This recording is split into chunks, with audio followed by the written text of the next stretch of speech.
Charlie Munger is regarded as one of the best investors of this world. He is vice chairperson of Berkshire Hathaway, the conglomerate controlled by Warren Buffett. Buffett has described Munger as his closest partner and right-hand man. When Charlie Munger speaks, people around the world listen. In this short video, we will see two profound principles from Charlie Munger on success in investments.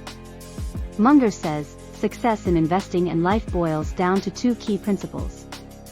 First, develop a mental framework grounded in multiple disciplines. Charlie Munger says, by understanding a wide range of subjects, you gain a broader perspective and can make more informed decisions. Quote him: I constantly see people rise in life who are not the smartest, sometimes not even the most diligent, but they are learning machines. They go to bed every night a little wiser than they were when they got up, and boy does that help, particularly when you have a long run ahead of you. They go to bed every night a little wiser than they were when they got up, and boy does that help, particularly when you have a long run ahead of you.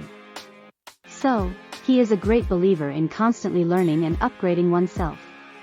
All the viewers of this video also believe in this principle, and that is why you are watching this. Charlie Munger's second principle says to have a long-term mindset. He says, investing is not about short-term gains. It's about patiently holding onto high-quality assets for years, even in the face of market fluctuations. Remember, fortune favors the patient and knowledgeable investor. Both the principles are interrelated. One has to constantly be learning and upgrading oneself, and at the same time one needs to have a longer time framework for success. Nothing can be achieved overnight. So, whether you're aiming for financial success or personal growth, these principles can guide you towards triumph. Thank you for watching, and be sure to subscribe to our channel for more valuable insights.